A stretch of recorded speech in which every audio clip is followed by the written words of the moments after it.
So hey guys, welcome back to my channel.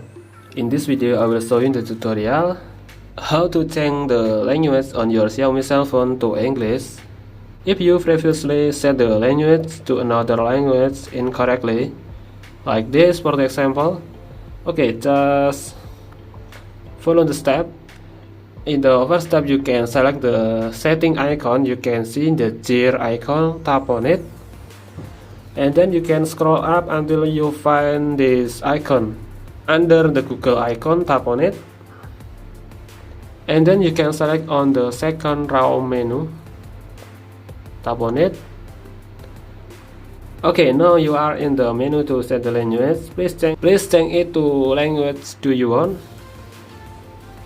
For the example, to the English, you can select on United States English, tap on it. Okay guys, just like this. And now you can setting the language to your language before. Thanks for watching, don't forget to like and subscribe.